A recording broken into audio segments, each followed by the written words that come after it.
Apple did it again. It once more became the talk of the town by bringing cinematic mode to the iPhone 13.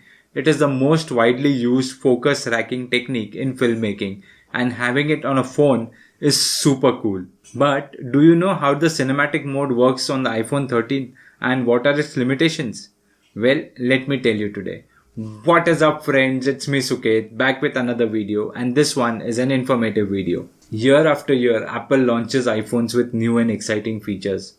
Okay, I know not all of them are first, but they are more refined than the Android counterparts. Then there are some features which every company rushes to replicate in their phones. With the iPhone 11 Pro, Apple switched to a 3-camera setup. With the iPhone 12 Pro, Apple brought the LiDAR scanner into it. And with the iPhone 11 13, Apple introduced the cinematic mode, which seems to be more refined and functional than that found on some other Android phones. But we are not here to discuss between Android and iOS, but to know more about the cinematic mode. So let's start with that. By the way, if you haven't subscribed to my channel, please do. It takes lots of efforts to make such kind of videos, and your one subscription keeps me motivated to make more such informative and interesting videos. Moving ahead, most of you might know about the cinematic mode, but for those who do not know, cinematic mode is like portrait mode but works with video. Portrait mode uses AI to create a bokeh effect behind your subject in portrait photos. This helps your subject stand out in the photos. Cinematic mode is also similar and creates a same effect behind your subject when filming video. It is widely known as rack focus in filmmaking. The system uses AI to detect faces and focuses on them and switches focus when a new subject enters the frame or when you change your focal point manually. This is what cinematic mode is in simple words. But do you know how it works on the iPhone 13?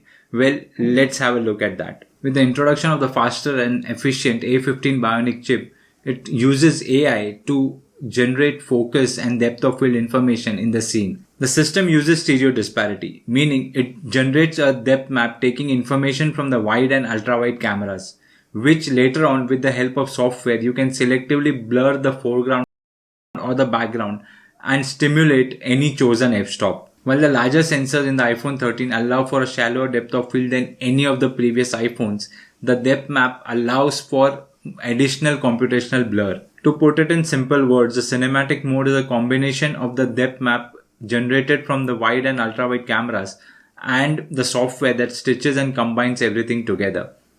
So this is how everything happens when you are recording in cinematic mode, and all this happens in real time when you are recording owing to the A15 Bionic chip. Next, let's see how do you work with cinematic mode in the iPhone 13.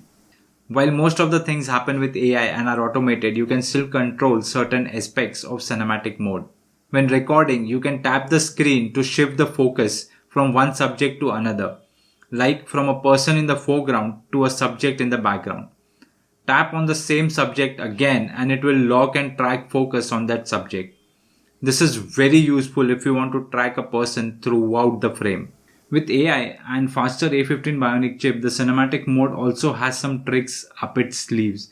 While shooting, if your subject averts their gaze to look elsewhere, your iPhone will recognize this and change the focus based on that person's line of sight. It can also anticipate subject's entry into the frame and focuses on them as soon as they enter the frame, changing the focus instantly from the background to the foreground and vice versa.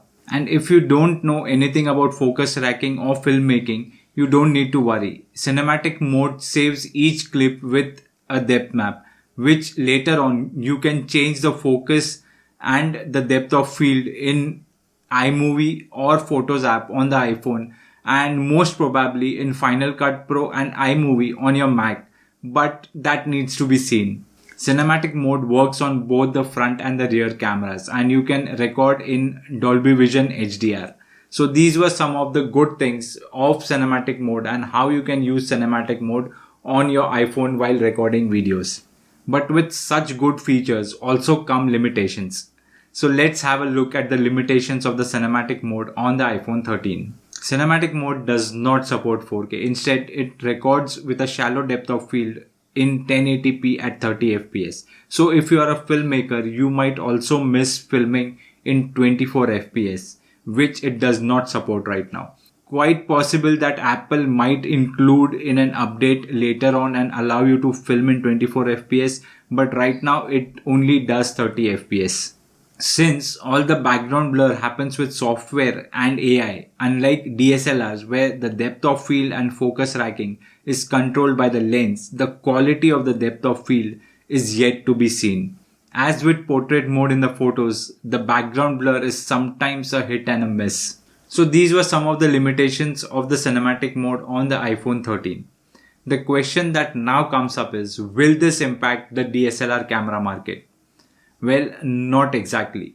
The professional cameras or full frame cameras won't be affected, but surely the entry level DSLRs or the point and shoot cameras that are specifically made for video like the Sony ZV-1 or the Canon G7X could get affected by this, as more and more people are realizing the power of mobile filmmaking. iPhone 12 Pro can record 4K at 60 fps in Dolby Vision HDR, and iPhone 13 Pro would be able to record in ProRes with HLG color profiles. This configuration is more than enough if your style of making videos is talking head videos, travel vlogging or lifestyle vlogging. In fact, I use my iPhone 11 Pro to make a lot of my YouTube videos, travel vlogs and stories. I have even shot a couple of corporate and product videos with this iPhone 11 Pro, and the quality for all of those videos has been excellent.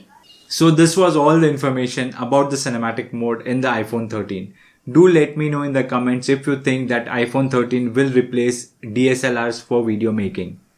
And if you found the video informative, like it, share it, subscribe to my channel if you haven't already, and don't forget to press the bell icon if you want to get notified about my new videos.